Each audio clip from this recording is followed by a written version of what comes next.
ये क्वेश्चन है next, find the value of resonant frequency and current at resonance for the circuit shown below, also find Q factor and bandwidth. इसमें हमें एक question दिया हुआ है, आरएलसी सर्किट आपके पास है जिसमें साइनसोइडल वोल्टेज लगा हुआ है 10 साइन ओमेगा टी।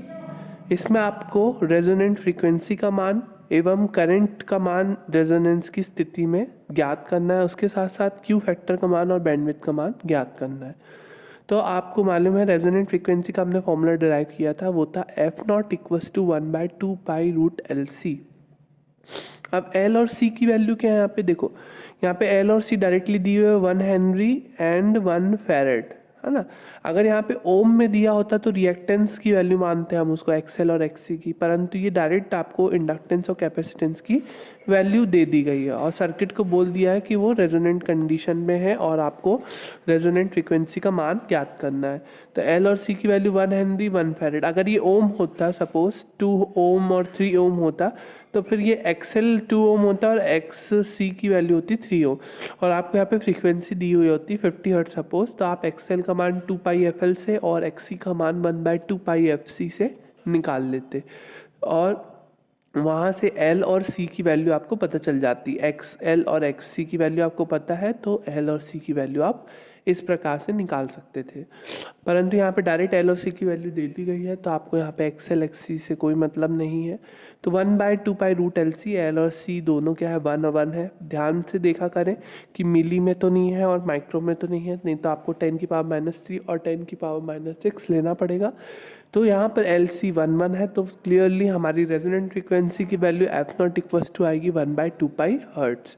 अब इसके बाद करंट आई अगर हम इस सर्किट में देखें तो करंट आई की वैल्यू क्या होगी V/Z। सब एसी सर्किट में हम आई को लिखते हैं V/Z। अब इस सर्किट को बोला है कि रेजोनेंट कंडीशन में है, तो रेजोनेंस कंडीशन में इम्पिडेंस Z की वैल्यू किसके बराबर होती है, R की वैल्यू के बराबर। तो I इक्वल्स टू V/R, तो I equals to V/R, V is here sinusoidal voltage V, तो V की वैल्यू देखो यहाँ पे जो होती है I equals to V/R, V यहाँ पे होता है RMS वैल्यू और ये क्या दिया है VT equals to VM sine omega T के फॉर्म में दिया हुआ है। तो ये VM की वैल्यू है और VRMS क्या होता है, VRMS साइनसोइडल के लिए VM/√2, तो यहाँ पे 10 बाय क्या हो जाएगा √2। बच्चे यहाँ पे गड़बड़ कर देते हैं, डायरेक्ट 10 लिख देते हैं। ध्यान रखिए जब ये साइन के फॉर्म में दिया हुआ तो ये VM की वैल्यू होगी और ये RMS वैल्यू है, तो V इक्वल्स टू होगा 10/√2 VM/√2 और यहाँ से जो भी वैल्यू आएगी आप हमें कमेंट में भेजें। इसके साथ साथ ये एम्पियर में जो वैल्यू आ जाएगी क्यू फैक्टर क्या होता है आरएलसी सीरीज सर्किट का, आपको मैंने लास्ट क्लास में ही पढ़ाया था। क्यू फैक्टर हमारा जो निकाला है हमने रेजोनेंस कंडीशन में सीरीज कंडीशन में वो है 1/R√L/C। तो आप यहाँ से डायरेक्टली निकाल सकते हैं 1/R√L/C से आप क्यू फैक्टर की वैल्यू निकाल सकते हैं। इसके साथ साथ बैंडविड्थ की वैल्यू निकालना है तो बैंडविड्थ की भी मैंने आपको बताया कैसे निकालना है। बैंडविड्थ के लिए आपको क्या करना पड़ेगा, अगर रेडियन पर सेकंड में है तो ω2 - ω1 इक्वल्स टू होगा R/L, और लेकिन मैंने आपको बोला है हर्ट्स में निकालने के लिए तो आप ये फॉर्मूला लगाएंगे F2 - F1 equals to R/2 pi L। Hertz में आप इस फॉर्मूले का यूज़ करते हुए यहाँ पे हम मुझे आंसर भेजें, है ना। तो ये आपकी जो वैल्यू आएगी वो हर्ट्स में आएगी बैंडविड्थ की, वो फॉर्मूला लगा के क्यू और बैंडविड्थ की वैल्यू भी कमेंट में भेजें।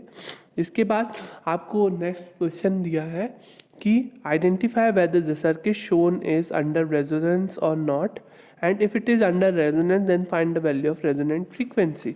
अब आपको इन्होंने बोला है कि पता करिए कि ये सर्किट रेजोनेंस में है कि नहीं, और अगर है तो इस स्थिति में रेजोनेंट फ्रीक्वेंसी का मान क्या होगा। तो आपको RLC दिया हुआ है, L क्या दिया हुआ है 0.051 हेनरी और C दिया 50 माइक्रोफैराड। वोल्टेज दिया है VRMS वैल्यू दी है 230 वोल्ट विथ फ्रीक्वेंसी 50 हर्ट्ज। अब इस स्थिति में अब हम रेजोनेंस में कब होता है सर्किट सीरीज RLC सर्किट, जब XL का मान XC के बराबर हो तो हम XL और XC का मान ज्ञात करेंगे। तो रेजोनेंस में है कि नहीं उसके लिए हम क्या निकालेंगे XL का मान और XC का मान। XL निकालते हैं हम 2 पाई FL से, XC निकालते हैं 1/2 पाई FC से। निकालो पता करो कि एक्सएल एक्सी के बराबर है कि नहीं। अगर है तो एफ नॉट की वैल्यू 1/2 से एफ नॉट की वैल्यू निकालो। अगर नहीं है तो वो लिख दो कि नहीं है। तो ये काम आपको करना है। इसी प्रकार से पैरेलल रेजोनेंस या पैरेलल आरएलसी सर्किट में रेजोनेंस कब होगा? जैसे कि प्रीवियस केस में वीएल बराबर से वीसी हो, voltage across inductor is equal to voltage across capacitor हो, तो रेजोनेंस कंडीशन होगी। तो वैसे ही पैरेलल में कब होगा? जब आईएल का मान आईसी के बराबर हो तो रेजोनेंस होगा। या एक्सएल बराबर से एक्सी जो हम उसमें लिखते थे, यहाँ पे हम क्या लिखेंगे? बीएल बराबर से बीसी, ससेप्टेंस लिखते हैं हम यहाँ पे।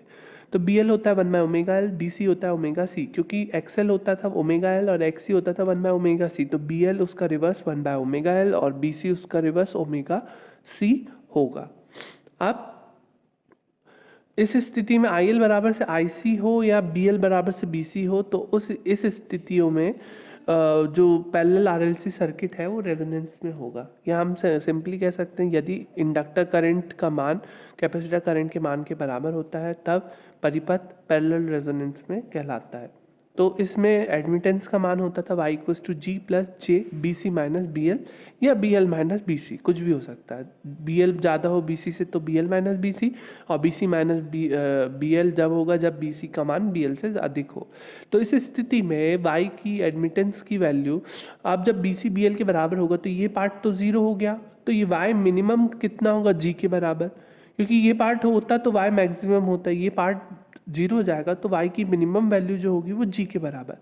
और y जो है एडमिटेंस होता है इम्पिडेंस का उल्टा, तो y मिनिमम है मतलब z मैक्सिमम होगा। y मिनिमम है तो z मैक्सिमम होगा, क्योंकि z इक्वल्स टू हम लिखते हैं 1/y। तो y मिनिमम तो z मैक्स होगा तो i मिनिमम हो जाएगा। तो i मिनिमम क्या होगा? v/z max. cos y equals to होगा 1, आई आर की वैल्यू होगी आई। सिंपली आई एल और आई सी बराबर होने से कैंसिल हो जाएंगे, आई की वैल्यू जनरली आई आर के बराबर हो जाएगी। जैसे कि प्रीवियस केस में V equals to V R हो गया था, वैसे यहाँ पे I equals to I R हो जाएगा और पावर फैक्टर की वैल्यू हो जाएगी 1, क्योंकि ये सर्किट प्योर रेजिस्टिव सर्किट की तरह बिहेव करेगा रेजोनेंस फ्रीक्वेंसी पर। तो net reactive current is zero. Net reactive current zero means I L minus I C करे या I C minus I L करे, उस नेट रिएक्टिव करंट की वैल्यू हो जाएगी जीरो। तो ये पॉइंट्स आपको ध्यान रखने हैं। इसके बेसिस पे हम बैंडविड्थ और क्यू फैक्टर को डिफाइन करते हैं। क्यू फैक्टर जैसा कि डिफाइन पहले भी किया था, ये हमने सीरीज़ के लिए किया था, जिसमें हमने maximum energy stored in the circuit to power dissipation पर सेकेंड हमने वो किया था। तो Q की वैल्यू हम जैसे कि सीरीज रेजोनेंस में हमने निकाला था, मैक्सिमम एनर्जी स्टोर्ड जो कि इंडक्टर या कैपेसिटर के द्वारा होता है to the power dissipation in the circuit. तो VL और VC अपॉन V से हमने निकाला था सीरीज में। हम यहाँ पे Q फैक्टर की वैल्यू यहाँ पे कैसे निकालेंगे? IL और IC अपॉन I से, क्योंकि यहाँ पे V की जगह I आ जाएगा। IL और IC में से कुछ भी लिख सकते हैं हम अपॉन I। IL आप जानते हैं V/XL होगा, I होगा V/R, R/XL, एक्सेल होता है R/ओमेगा एल, एक्सेल की जगह हम ओमेगा एल लिख सकते हैं। ओमेगा रेजोनेंट फ्रीक्वेंसी क्या होती है? 1/√LC। एफ हम लिखते थे 1/2π√LC, ओमेगा के टर्म में हम 1/√LC लिखते हैं। ओमेगा की जगह हम जब यहाँ पे 1/√LC लिखते हैं तो क्यू की वैल्यू हो जाएगी R√C/L। क्यू इक्वल्स टू होगा IC/I। यहाँ IL और IC हम दोनों में से किसी को भी लिख सकते हैं, तो यहाँ हमने क्यू इक्वल्स टू लिखा IC की वैल्यू होगी V/XC और I होगा V/R। तो दैट इज एक्स V/XC जो है और V/R है वो क्या हो जाएगा? R/XC। XC क्या होता है? XC को हम क्या लिखते हैं? 1/ओमेगा C, है ना। तो 1/ओमेगा C और 1/ओमेगा C अपॉन में है तो वो ऊपर जाके क्या हो जाएगा? ओमेगा/RC। तो ध्यान रखिए R/ओमेगा L ओमेगा/RC, ये पैरेलल रेजोनेंस में क्यू फैक्टर की वैल्यू आती है। और बैंडविड्थ की हम निकालेंगे, बैंडविड्थ को आपको निकालना है। ये मैंने डायग्राम बता दिया, जैसे हमने उधर आई मैक्स का इस तरीके से डायग्राम बनाया था, है ना। इधर हम कैसा बनाएंगे? ऐसा। क्यों? क्योंकि आई यहाँ पे मिनिमम होगा रेजोनेंट फ्रीक्वेंसी पे, वहाँ पे क्या होता था? रिवर्स होता था, रेजोनेंट फ्रीक्वेंसी पे आई मैक्सिमम होता था, तो हमने उसको इस प्रकार से बनाया था। और यहाँ पे जो वैल्यू है वो क्या जो है यहाँ पर इस तरीके से ड्रॉप हो रही है, तो इस पॉइंट को हम बोलेंगे 70.7% अगर ड्रॉप हो जाती है वैल्यू तो वो पॉइंट हो जाता है हमारा लोअर कट ऑफ फ्रीक्वेंसी, और ये हमारी हो जाएगी अपर कट ऑफ फ्रीक्वेंसी, और इन दोनों का रेंज जो हमारी वो होगी विथ, वो हमारी बैंडविड्थ हो जाएगी। और F2 ओमेगा 2 माइनस ओमेगा 1 आप करेंगे तो 1/RC आएगा। ये आपको करना है, ये आपको मैंने दिया है। किस प्रकार से मैंने सीरीज़ में बताया था उसी प्रकार से इसमें कोशिश करें ओमेगा 2 माइनस ओमेगा 1 हम कैसे लिखेंगे और 1/RC कैसे आएगा। तो F2 माइनस F1 होगा 1/2πRC। तो ये काम आपका है, ये आपको करना है। यहाँ पे फ्रीक्वेंसी कम तो लैगिंग, इधर फ्रीक्वेंसी ज़्यादा तो लीडिंग। तो ये चीज़ आपको करनी है। अपनी कॉपी में आप ये चीज़ करेंगे, आपको असाइन है।